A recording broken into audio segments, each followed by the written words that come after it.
muy administration ñi nekk ci l'impôt ñi nekk ci douane ñi nekk ci trésor ñi nekk ci agriculture ñi nekk ci santé ñu jël loolu lépp teg ci loxoom ne ko résultat la ñu bëgg. yemul foofu ñu ne ko jox nañ la suñu sañ nga war a mën a leb ci suñu tur ñun ñoo koy fay ñun ak suñuy sët. wutal nañ la sax avion parce que bëgguñu ngay rang waaw bëgguñu ngay jël 40 bi nga jutal avion boo xam ne saa su la neexee nga ne waa ji préparé l'avion maa ngi ñëw damay dem Paris booy génn ñu ne ñépp nañu taxaw yow rek nga sañ a romb xam nga loolu ku la ko jox deselu la dara. kon lañ la laaj mooy résultat laaj ñu la nga xëy su ba ngoon jot di xool naka laay def ba tëj Bougane naka laay def ba élection man doo ngay dem waaye nooy def ba ndaw ñi liggéey ku feebar faju nit ñi am école yu baax tali yu baax courant bi jaar yoon ndox mi jaar yoon te bañ a seer loolu moo war a doon désormais le débat au Sénégal bu ñu nangooti ku ñu divertir ci ay débat secondaire yoo xam ne diw dàq nañ ko ci postam diw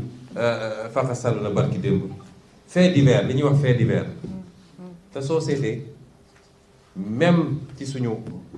traitement médiatique bi sax fait divers te information économique toujours c'est au second plan kon loolu ñu ciy woo Sénégalais yépp parce que nit mun na jàmbat wopp waaye xamul lan moo tax wopp bi am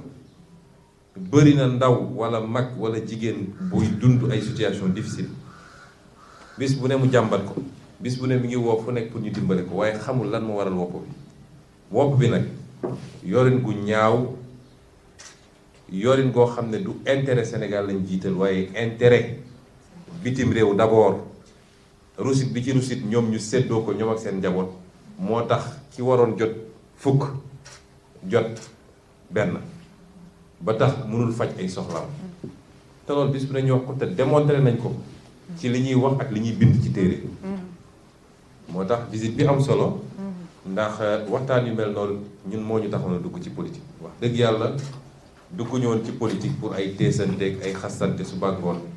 boo seetee seen wax yépp nag saaga xaste tuumal nit wax lu dul dëgg tey ñi askan bu génn d'accord maag li am nga ne askan boobu yépp ay terroriste lañ loolu ku ñu jiital ci réew war na koo def askan yépp génn bëri nañu ne ci salle bi génnoon nañu nee nañ yéen ñëpp ay terroristes ngeen ay puissance occulte c'est-à-dire ay jinne xam na wala xaw ma lan ñoo leen nekkoon seen gannaaw ay waxu dof yoo xam ne ngeen jéggal ma ci wax ji nag waxu daal si saret yoo xam ne moo tax Oja def na ci bu ma neex a neex mais loolu nit ku ñu diital ci réew war nga wax. France am na ay manifestation gilets jaunes tey Allemagne am na ñuy manifester ne doyal nañu ci état d'urgence beeg ci kii bi restriction yi mais est-ce que Angela Merkel sañ naa taxaw ne ñii ay terroristes lañu wala ay puissance occulte ñoo nekk seen gannaaw ñàkk weg Sénégalais yi weesuwul loolu mais il faut que ñu góorgóorlu ñun ñëpp ba bu ñu divertir Sénégal mi ngi ci guuta mi ngi ci ab kan goo xam ne li ko ci war a génne du lu yomb te nag doon Macky Sall ak ñi mu àndal ku ñu jox réew juróomi at ak ñett defoo fi tous lu nit mën a ne wàññi na coono Sénégal yi xaar ba nit ñi jóg génn nga naan maa ngi def 300 milliards pour la jeunesse ak nangam ana li ñu waxoon fii ci DER bi te nag ndax bi dafa jeex ndax dañoo xaar ba élection jot ñu ñëw ne DER jàpp jeunes yu bëri jox leen moitié neen bu élection bi passé ma jox la moitié bi des ana DER boobu lan la fi réglé ana yeneen programme jeunesse yu fi dul jeex kenn gisul lekkukaay xaalis dong nag kooku mënatul doon la solution du Sénégal du moom bi ñu mu àndal ndax gis-gis bi leerul pas-pas bi setul yéene gi baaxul la fa des mooy encadré leen ñetti at yi ñu jëlee leen fi daal di teg une équipe parce que dama wax ni jàgga wax ni Sénégal ku yaakaar ni benn nit a koy soppi da ngay nax sa bopp équipe la même bu nit ñi jaaree ku nekk ci yoonam ci élection présidentielle ñi bokkoon idée seeni programme jege bu ci kenn jàllee dina soxla ñi ci des ñépp pour defar Sénégal loolu moom ku ko xam baax na ku ko xamul da ngay nax sa bopp mooy andi lii fi xew rek donc loolu defe naa dinañ continuer waxtaan yi ak ñeneen nag parce que géew gi dafa mel ni mi ngi commencé yaatu ñu bëri ngi jël seen responsabilité fi mu toll nii même ñu nekkoon feneen dem ba gis ni fii du foofa ñu ngay jël seen responsabilité loolu yëpp il faut ñu xool nu ñu koy organiser pour le bénéfice exclusif du Sénégal parce que Sénégalais yi mérite nañu autre chose. Ce peuple bi ma gis nii très fier, digne, ce peuple mérite autre chose. Ce peuple mérite beaucoup mieux de suñu responsabilité ñun ñu xeex boobu pour que ce peuple mun a accéder à ce mieux-là. kon ñu ngi leen gërëm di leen sant di leen gërëm suñu hôte Bougane Gueye Dany ak ñi mu àndal ñëpp ci waa gëm sa bopp jërëjëf. waxtaan wi dafa yàgg mais li ñu doon waxtaanee moo toll ni parce que ñaari gor bu ñu toogee di waxtaanee réew mënul nekk waxtaanu sorxo faaw mu nekk waxtaan wu dal waxtaan wu ku nekk di joxe xalaatam waxtaan wu ku nekk di génne li nekk ci dënnam moo tax ma ne bi ñu paree ci waxtaan wi ma jàpp ne livre bi ñuy bind le défi économique un bien commun jàpp naa ne titre bu am njariñ la war a doon dana nu continuer nag waxtaan yi ni mu ko waxee waaye loolu yëpp ci dal lay aaju loolu yëpp ci jàmm lay aaju yéene bi kenn ku nekk ci ñun am ci Sénégal mooy Sénégal romb fi mu nekk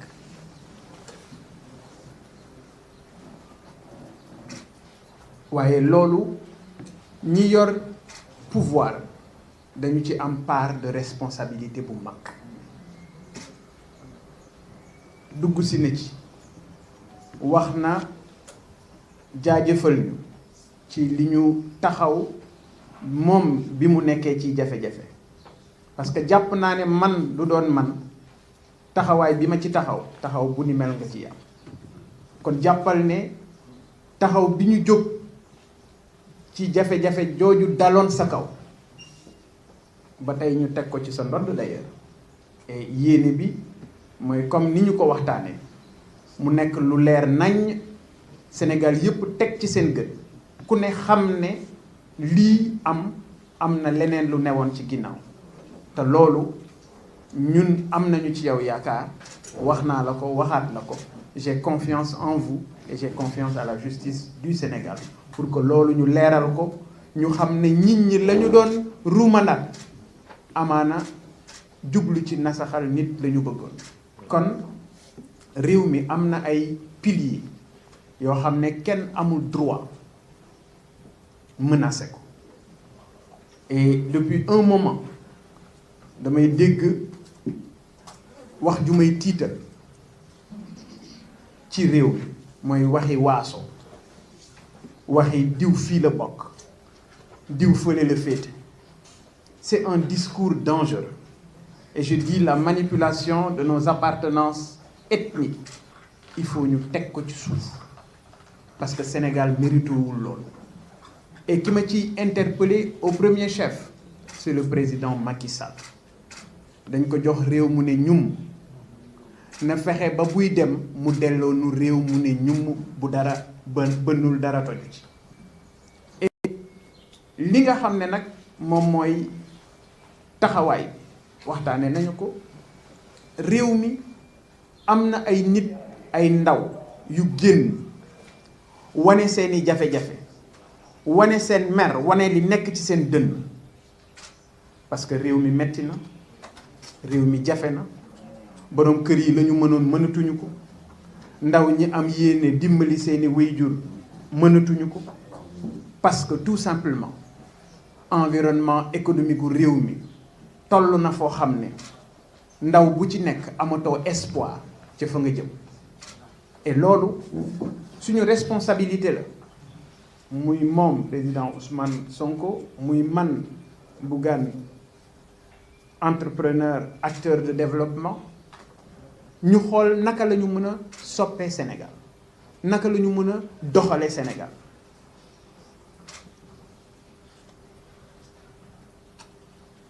président Macky Sall nee na génne na 350 milliards ma ne c'est bien mais c'est un aveu d'échec parce que boo demee ba 9 ans après nga ne danaa génne 350 milliards pour les jeunes ça veut dire tout simplement nangu nga ne la nga defoon boobaak léegi dara baaxu ci ku mënul bawul lu yàqu day doon yow et damay wax saa su ne ni jànguloo tari amut fenn moom président Macky Sall lii nga xam ne moom la jëme ci ndaw ñi j'en ai discuté avec le président Ousmane Sonko Sénégal waroon woon a toll foo xam ne ndaw ñi dañ naan dañ leen di wutal liggéey parce que ndaw ñi ñooy Sénégal mais figurez-vous que la moyenne d'âge au Sénégal c'est 19 ans ñi nga xam ne amuñu 40 ans léegi ñu toll presque ci 77% de la population ñi jël ay décisions ci réew mi ñoom ñëpp dañoo am plus de 60 ans waa ñi am plus de 60 ans ci réew mi matuñu 10%. kon lu matul 10% ci réew mi ñooy jël décision pour 90% des Sénégalais alors la jeunesse est interpellée moo tax ma ne li amoon ci réew mi fan yii ku jàpp ne politique rek la nax nga sa bopp c'est un signal fort et on en a discuté surtout pour les hommes politiques surtout pour ñi nga xam ne dañu war a jël réew mi ëllëg yore ko cette jeunesse dañu soxla perspective jeunesse bi dañu soxla ñu libérer les énergies pour que ñoom ci seen bopp ñu mën a am lu ñu suturloo ba mën cee yor seeni wéyju et loolu kenn ku nekk ci ñun war na ci bàyyi xel li gën a am solo ci waxtaan wi ma seq ak le président Ousmane Sonko mooy fertilité discussion bi nga xam ne am nañ ko sur l'économie sur la fiscalité sur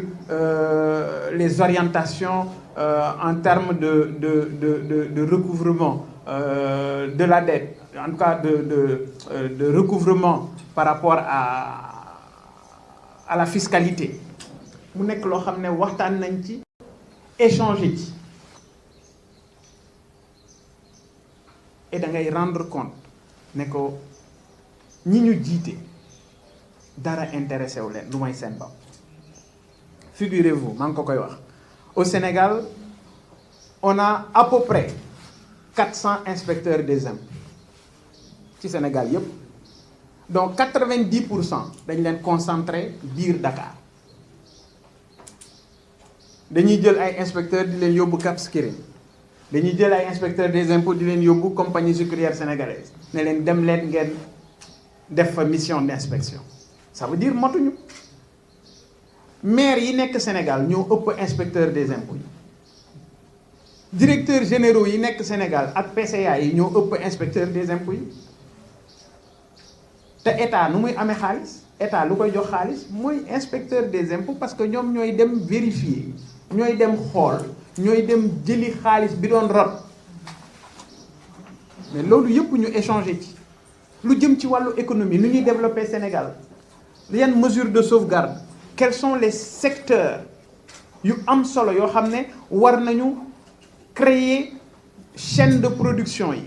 ngir cette jeunesse mun a am ci lu ñu jàpp on en a discuté et li ma gën a neex ci discussion bi c'est quand le président Ousmane Sonko chaque fois ci biir wax bi il me dit Bougane boo jëlee réew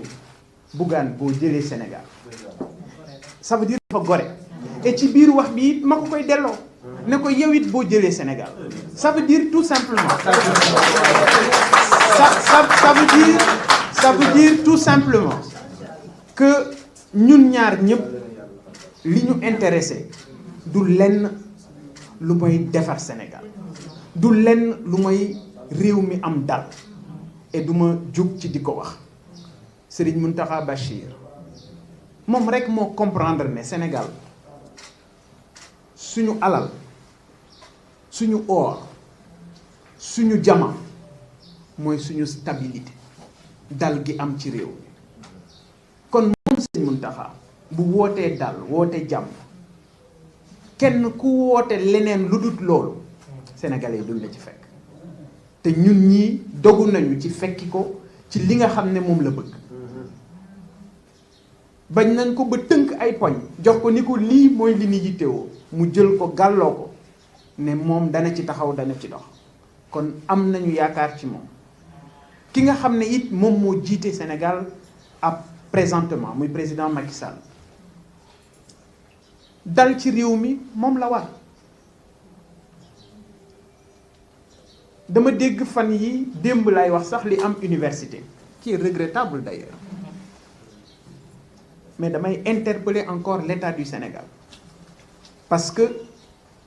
faire régner l'ordre fexe ba dal am ñoom ñoo ko warloo ak askan wi parce que ñoom la ñu jox réew kon nañu fexe ba coow yi may dégg coow bu dangereux wax yoo xam ne waxi ñàkk fayda la muy waxi waaso ñu teg ko ci suuf nu mu gën a gaaw parce que Sénégal méritowul lool ci biir waxtaan wi luy développer le sud du pays on en a parlé l'état de la route Sénoba Madina Wandifa Bunkiling Oulampan jëm Bignona wax nañ ci yoon yooyu et mu am ci ay xalaat yu am solo ci naka la mën a soppee xar kanam bi nga xam ne moom la Sénégal am anticiper ci li nga xam ne moom moo di révolution yu war a ñëw donc c'est dire waxtaan yi nga xam ne am naa ko bari na mais waxtaan wii ma waxtaan ak moom tey dama gënal pourquoi parce que temps bi ñu def lépp Sénégal dong la ñu waxtaane